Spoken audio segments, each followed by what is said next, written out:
अगर अभी चुनाव हो तो हमारी इस खास पेशकश में चर्चा के लिए हमारे साथ खास मेहमान जुड़े हैं। स्टूडियो में मेरे सहयोगी विनोद दुआ मेरे साथ हैं, सीएसडीएस के डायरेक्टर प्रोफेसर संजय कुमार, राजनीतिक विश्लेषक पुरुषोत्तम अग्रवाल, वरिष्ठ पत्रकार टीआर रामचंद्रन और राजनीतिक विश्लेषक पुष्पेश पंत। आइए शुरू करते हैं आंध्र प्रदेश से। संयुक्त आंध्र प्रदेश 42 सीटों के साथ तीसरा बड़ा राज्य है। राज्य के बंटवारे के बाद यहां पहला आम चुनाव हो रहा है और विधानसभा के भी चुनाव हो रहे हैं। यह राज्य कभी कांग्रेस का गढ़ था, लेकिन बंटवारे ने यहां के समीकरण बदल दिए हैं। बंटवारे के फैसले पर यहां कांग्रेस का एक प्रकार से लिटमस टेस्ट है। तेलंगाना से कांग्रेस को सीटों का भरोसा है, वहीं जगनमोहन रेड्डी एक और क्षेत्रीय ताकत बनकर के सामने आ सकते हैं। सर्वे के नतीजों पर आते हैं। केंद्र सरकार के कामकाज पर क्या है आंध्र प्रदेश के लोगों की राय? सर्वे में मिली राय के मुताबिक तेलंगाना में 53% लोग केंद्र सरकार से संतुष्ट दिखे, तो 36% लोग असंतुष्ट थे। वहीं सीमांध्र की बात करें तो यहां सिर्फ 25% लोग संतुष्ट हैं, जबकि 2/3 65% लोग नाखुश नजर आए। आंध्र के बंटवारे का श्रेय किसको दिया जाए? सर्वे के मुताबिक 37% इसका श्रेय चंद्रशेखर राव और टीआरएस को दे रहे हैं। 21% लोग केंद्रीय कांग्रेस के नेताओं को इसका श्रेय देते हैं। इसके अलावा 6% लोग केंद्र सरकार को और 3% लोग राज्य के कांग्रेस नेताओं को और 2% लोग बीजेपी को भी श्रेय दे रहे हैं, जबकि 3% लोगों का मानना है कि सभी दलों ने इसमें अहम भूमिका निभाई है। टीआरएस का कांग्रेस में विलय न होने का फैसला कैसा है? तेलंगाना के लोगों से जो राय मिली है उसके मुताबिक 27% लोग इस फैसले को सही ठहराते हैं, जबकि 23% लोग ऐसा नहीं मानते।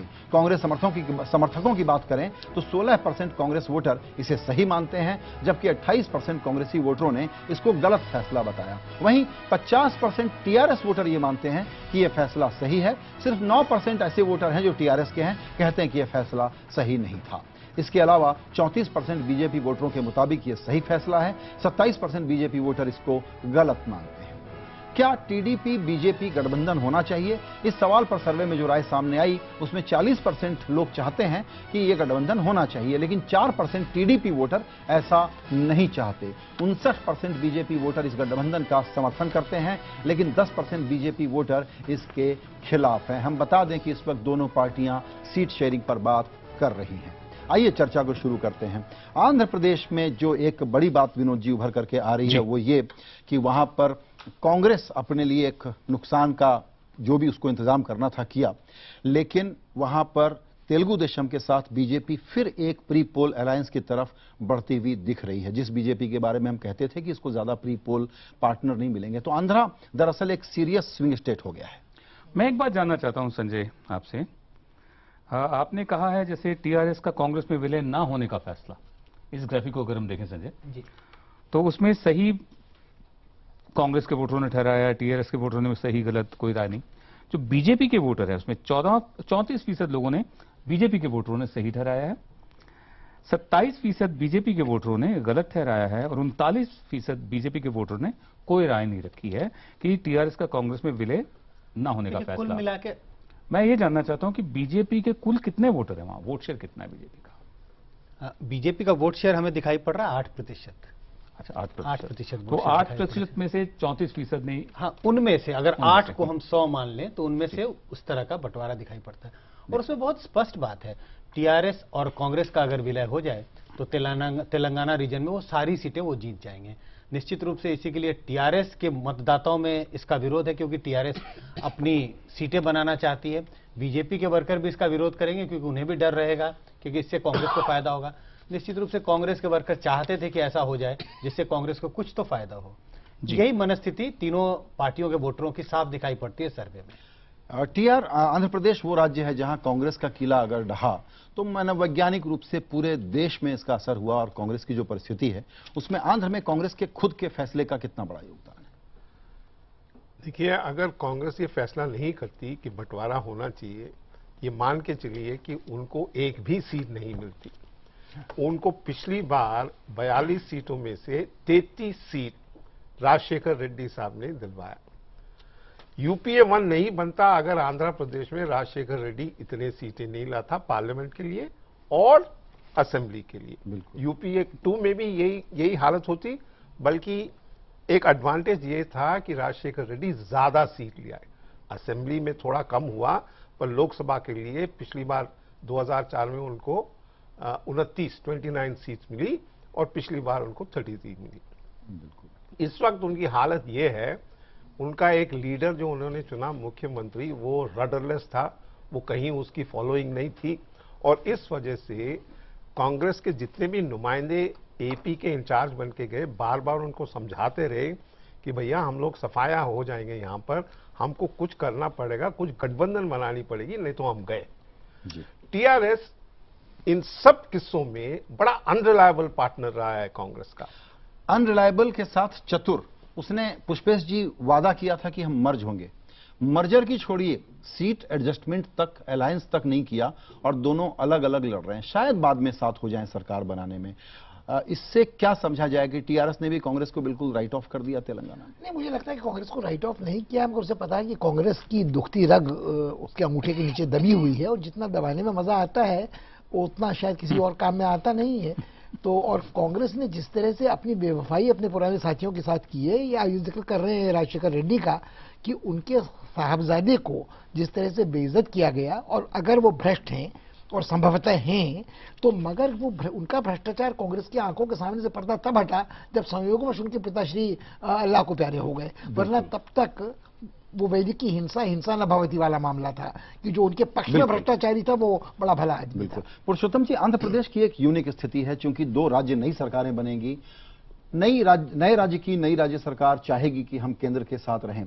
तो अभी के मौजूदा संयुक्त आंध्र के 2 दल, संभवतः 3 दल हो सकता है केंद्र की नई सरकार के समर्थन में खड़े हों। बिल्कुल हो सकता है।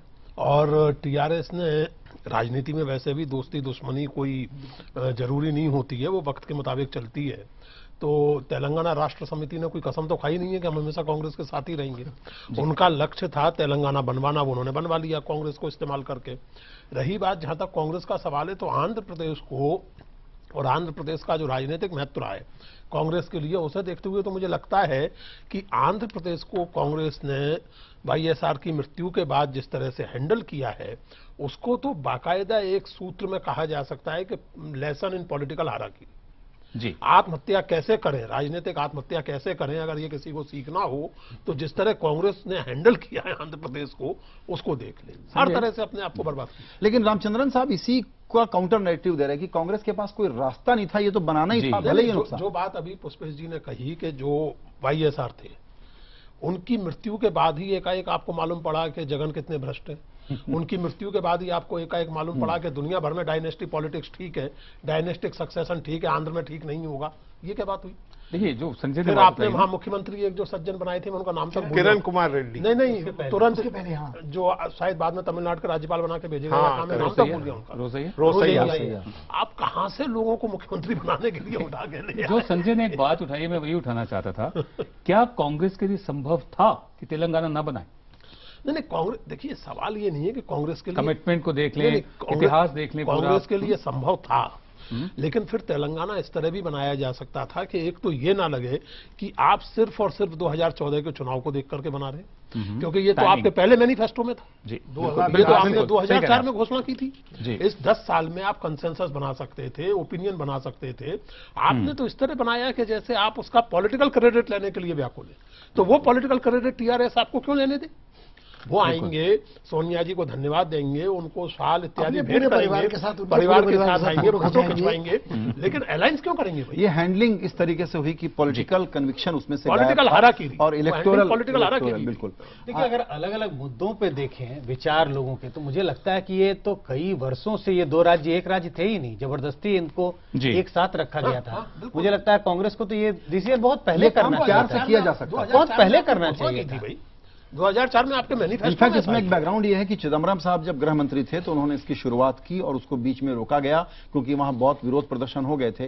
लेकिन कांग्रेस का पूरा यूपीए 2 का हाल आप देखें तो हर काम देर से और अजीबो-गरीब तरीके से करने की आदत है, उसका एक ये डैमेज है। देर भी है और अंधेर भी है, इसकी मिसाल भी कांग्रेस ने रखी। देखिए, कांग्रेस को मेरे हिसाब से वही दिक्कत हो गई जो इंडिया शाइनिंग के वक्त तक बीजेपी को थी, जो ग्रीक ट्रेजेडी में पढ़ा था ना, ह्यूब्रिस, HUBRIS, वो ह्यूब्रिस हो गया वो। रामचंद्रन साहब कुछ ऐड कर रहे थे। मैं ये कह रहा था कि आखिरकार जब उन्होंने 9.5 साल लगा लिए, फिर उनको ख्याल आया कि हमको यहाँ सफाया हो जाएंगे आंध्र प्रदेश में, और हमारी गणित जो ऑलरेडी खराब है उससे बदतर हो जाएगी, तो ये फटाफट करके अनाउंस कर दो। इसमें से कुछ 10-12 सीट आ जाएगी। तेलंगाना में मर्जर हो जाता तो 12-14 सीट कांग्रेस के खाते में होती, जो मर्जर से टीआरएस ने मना कर हो दिया। जाता, क्यों हो जाता? मैं यही कह रहा था, हाँ, टीआरएस क्यों मर्जर करेगी? शुरू से सबको मालूम था नहीं कि वो करेंगे। मर्जर नहीं करेगा। बिल्कुल। हाँ, बिल्कुल। और अगर आप बताइए, नहीं, इतने एक मिनट। नए हैं इतने सालों के मिनट। बाद पॉलिटिक्स में कि मर्जर होगी। देखिए, अकाली दल और शिवसेना भाजपा के जी। सबसे रिलायबल एलाई है। जी मोदी आइए, ये वो कहीं कभी छोड़ के नहीं गए। मर्जर की कोई बात हुई कभी? जी आइए, मर्जर अभी तक पुरुषोत्तम जी, सीएसडीएस का ये जो सर्वे है, इसमें जो आंध्र प्रदेश से एक बड़ा न्यूज पॉइंट निकल के आ रहा है, वो बताने के पहले हम देखें कि आंध्र प्रदेश में किसको कितने वोट मिल रहे हैं अगर अभी चुनाव हो तो। इसमें जो सर्वे किया गया उसके मुताबिक 18% वोट कांग्रेस के पक्ष में, 8% वोट बीजेपी को, 21% वोट वाईएसआर कांग्रेस को, 29% वोट टीडीपी के खाते में, 13% वोट टीआरएस के पक्ष में, 1% वोट आम आदमी के पक्ष में जाते हुए दिख रहे हैं। आंध्र प्रदेश में किसको कितनी सीटें मिलेगी, सर्वे में जो राय आई है उसके मुताबिक आंध्र की कुल 42 सीटों की हम यहां बात कर रहे हैं, उसमें कांग्रेस को 4 से 8 सीटें मिल सकती है, जाहिर है तेलंगाना से आ रही होंगी।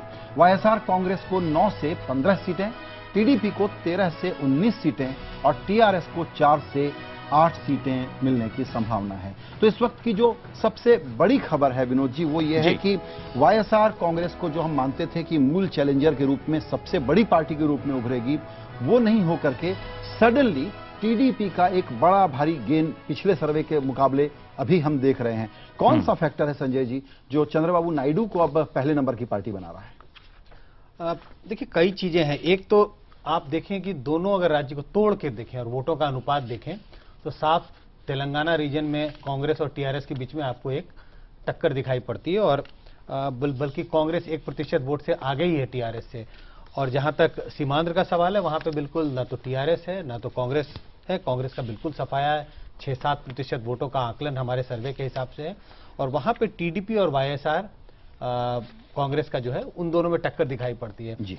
कुल मिला के मुझे लगता है कि ये जो टीडीपी के जो वोट्स हैं वो काफी कंसंट्रेटेड हैं कई इलाकों में, जो पूरा, और इसके कारण मुझे लगता है कि ये जो सीटों का जो आकलन हमारा हो रहा है कि टीडीपी को ज्यादा सीटें मिल रही हैं और टीआरएस के हिसाब से, और वोटों का फासला भी बहुत बिल्कुल। बड़ा है। पुरुषोत्तम जी और पुष्पेश जी के लिए सवाल यह है कि एक पॉलिटिकल फॉलआउट के रूप में लोग जगन रेड्डी की तरफ देख रहे थे, दूसरी तरफ चंद्रबाबू नायडू लौट करके एक तरीके से आते हुए दिख रहे हैं सर्वे के मुताबिक। तो तेलुगु क्षेत्रीय सेंटीमेंट को कैप्चर करने की गेम थी और एक पॉलिटिकल गेम थी, उसमें कहीं वाईएसआर कांग्रेस पीछे रह गई और क्षेत्रीयता वाली भावना का फायदा चंद्रबाबू नायडू को मिलता हुआ दिख रहा है। नहीं, मैं इससे पूरी तरह सहमत नहीं हूं। मुझे लगता है कि चंद्रबाबू नायडू की एक अपनी छवि शुरू में रही है, जो एक टेक्नोक्रेट की थी, जो हैदराबाद को साइबराबाद में बदलने वाली थी, और वो रह चुके हैं। नक्सली हिंसा का सामना उन्होंने किया है। जब वो तिरुपति देवस्थान में एक बार जा रहे थे, उन पर कातिलाना हमला हुआ था। तो चाहे वो नक्सलवादी हिंसा का दमन हो, चाहे वो हैदराबाद का कायाकल्प हो, जिस हैदराबाद की हड्डी को लेके आज इतना झगड़ा मचा हुआ कि तुम्हारी है कि हमारी है, दो जबड़ों में दबी हुई है, तो उस हैदराबाद का कायाकल्प करने वाले चंद्रबाबू नायडू रहे हैं। और कहीं न कहीं एनटीआर रामाराव की उस विरासत को भुलाने का भी प्रयास है, जिसकी एक मिसाल पुरंदेश्वरी देवी को अपने साथ बिठाने की कोशिश कांग्रेस ने की हुई थी। तो मुझे लगता है कि ये सिर्फ एक क्षेत्रीयता का मसला नहीं है। चंद्रबाबू नायडू पूरे आंध्र प्रदेश के, जिसको हम लोग एक स्वाभाविक सूबा नहीं मान रहे हैं, मगर भाषाई आधार पर हैदराबादी रियासत के विलय के बाद जो हुआ, देखिए हैदराबाद की रियासत से मुल्की और तेलुगु बिड्डा वाला हिसाब अलग है। नरसिंह राव के प्रधानमंत्री बनते समय सारे तेलुगु बिड्डा एक हो गए थे और सारे दक्षिण भारतीय। नहीं, मैं इसको यूं रिफ्रेश करूं कि रिवेंज की पॉलिटिक्स को रिप्रेजेंट करने वाले जगन रेड्डी के सामने तेलुगु देशम को चुनना, ये वोटर का मूड दिख रहा है। नहीं, देखिए, एक तो रिवेंज की पॉलिटिक्स, दूसरे जगन रेड्डी के जिस परसेप्शन से कांग्रेस परेशान रही है, उस परसेप्शन में दम तो है ही। सवाल यह है कि कांग्रेस ने उसकी हैंडलिंग किस तरह की, उस परसेप्शन में दम तो है ही। दूसरी बात यह है कि रामाराव के बाद से आंध्र प्रदेश की पॉलिटिक्स एक खास दिशा में चली है, और अगर कांग्रेस की इस विफलता के बाद उसी दिशा में वो पॉलिटिक्स लौटती है, तो उसके स्वाभाविक दावेदार चंद्रबाबू नायडू। बिल्कुल। जहां कांग्रेस अगर सिकुड़ेगी तो उसके स्वाभाविक दावेदार रामाराव की पॉलिटिक्स के विरासत के होने के नाते चंद्रबाबू नायडू बनते हैं। जी, आइए कुछ और आंकड़े देखते हैं, फिर हम इस चर्चा पे लौटेंगे। तेलंगाना में किसको कितने वोट? सर्वे के मुताबिक 35% वोट कांग्रेस के पक्ष में और 34% टीआरएस के पक्ष में जाते दिख रहे हैं। इसके अलावा 10% वोट बीजेपी को और 13% वोट टीडीपी के खाते में जाने का अनुमान है।